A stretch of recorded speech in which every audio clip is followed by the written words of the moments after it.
Get ready for the dictation. Start. Now, I would like to say that with this measure, we are now adopting to my mind. It will not be possible to have this system or any other system functioning effectively. The number of clauses that we have included are so restrictive and rigid that it will not be possible for any system to function in this country. If at all it is able to function, it will be able to function with a lot of difficulties. It will be said afterwards that the industrial sector, particularly the private sector, has not been able to deliver the goods.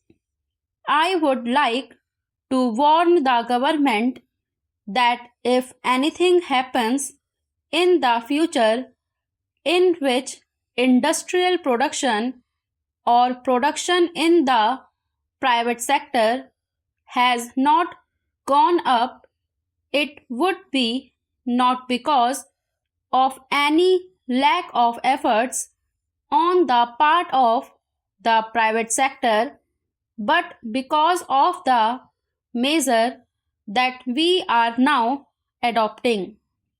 I have mentioned several times how this particular bill is very restrictive and how it will hamper the normal growth of companies in this country.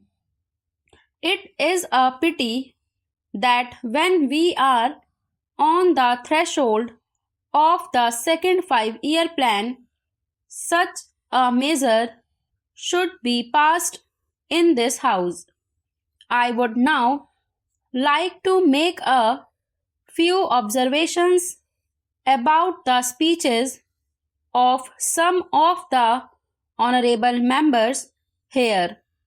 Shri Ashok Mehta justifies the restrictions on managing agents by saying that managing agents are no longer the main source of finance.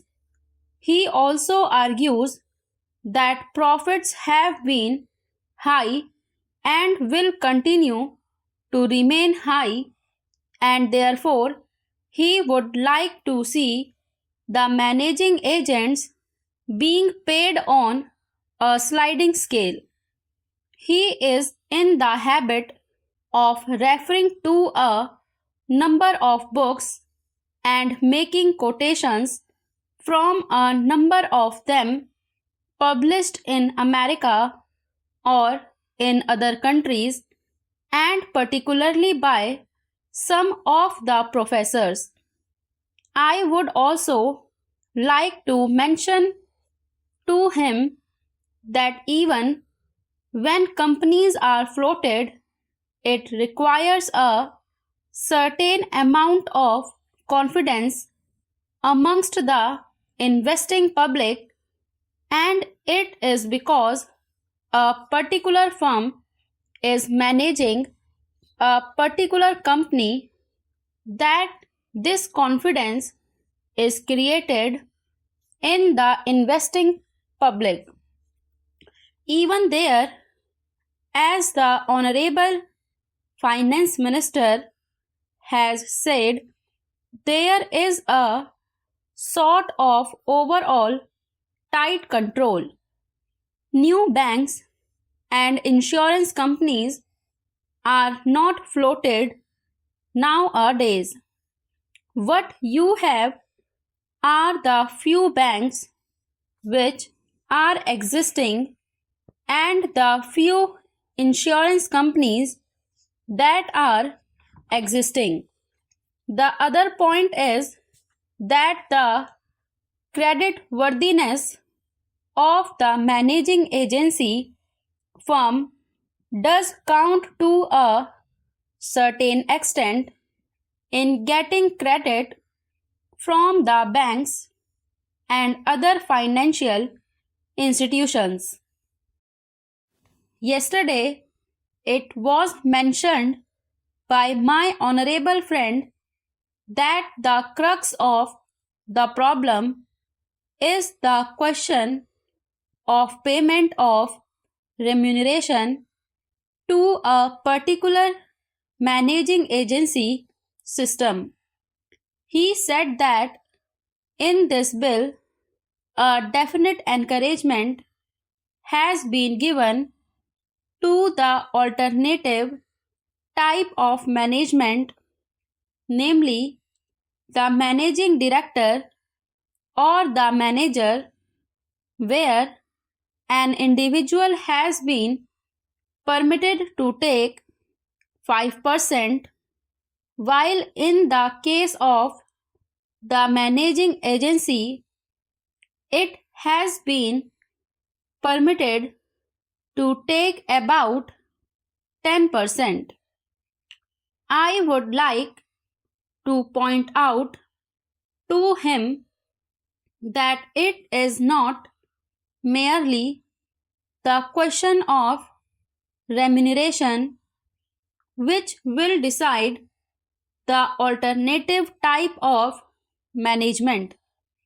The remuneration is not a very important thing unless and until you allow a certain amount of flexibility for any system to function.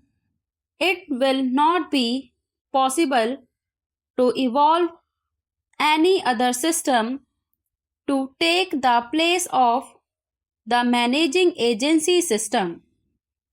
In spite of so many shackles, you may find that those few business houses which are carrying on now may have to carry on the present basis.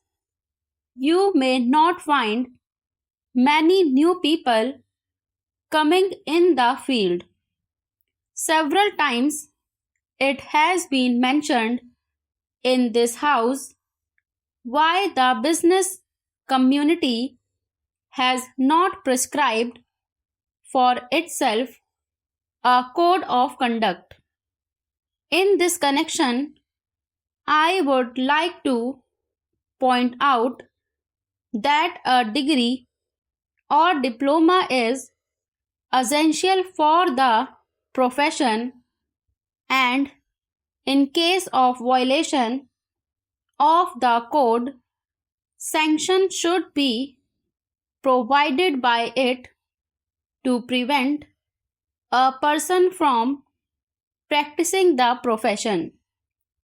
Today, even Ashok Mehta and Shri C. Shah can set up a grocery shop and become businessmen. Nobody lays down any condition for starting business, and nobody can prevent others from continuing it.